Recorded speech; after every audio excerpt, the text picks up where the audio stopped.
The Mets had an update on Francisco Alvarez's right knee injury here at Citi Field on Wednesday, and it's not a good one. Alvarez suffered a torn right meniscus in his knee during Tuesday's win, a big win, 10-2 win over the Tigers.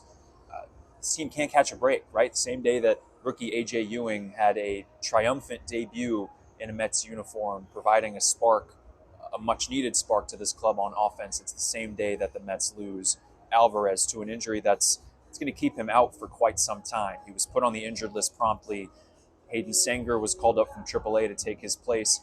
But Alvarez needs surgery on this. And traditionally, the timeline with a meniscus tear is 6 to 8 weeks. We know this already because Mike Tauchman and Jared Young both had the same injury just in the last couple of months. Tauchman, the penultimate day of spring training when he was still competing for an opening day roster spot, and then Young in the early stages of this season last month. But that's a little optimistic with a catcher. You know, it's not going to help Alvarez expedite his return to play, considering when he is back on the field, he's going to be crouching behind home plate.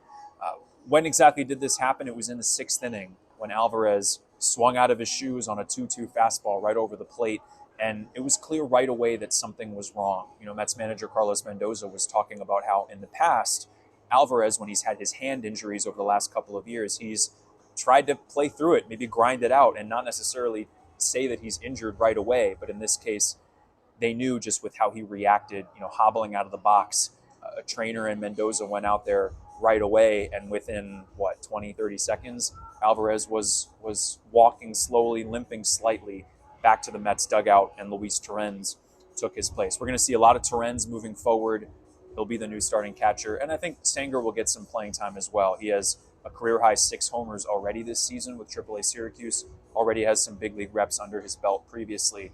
He is striking out a lot, and, you know, Torrens' numbers, surface level-wise, they're nothing to write home about either, but they can rely on him defensively. He's a great presence in that room.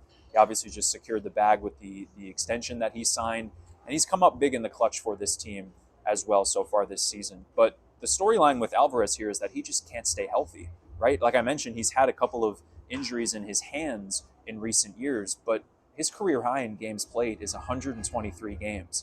Since then, that was in 2023. Since then, he's played 100 games and 76 games in the 2 seasons since then. And this year, he was one of those big ifs with this new look roster and how he could be a key contributor in the middle of this order if he's able to stay healthy and continue to evolve and develop as a young player. And Mendoza was talking about that pregame here in Flushing, that you feel for the player, but also this is stunting his development, that every year he doesn't have a runway to work through his struggles. It seems that he has his slumps, he gets hot, and then he's out for months, if not weeks at a time.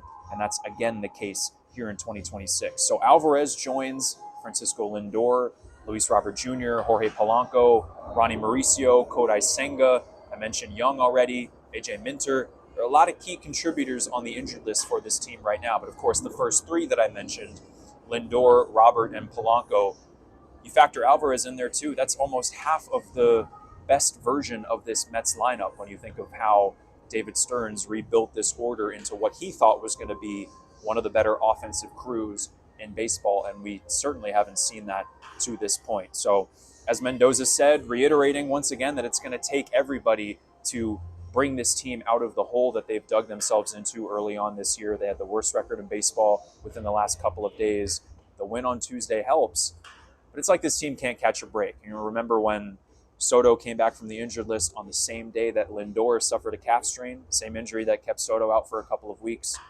On the day that A.J. Ewing makes his triumphant debut, reaching base 4 times, 3 walks, RBI triple, the spark that this club has been looking for, in that same game, they lose Alvarez. It's going to be a while. So 6 to 8 weeks, maybe that's optimistic. That's what the Mets are hoping for. But he will have surgery, and at that point, we may get a better idea once doctors are in there seeing exactly what Alvarez is working with.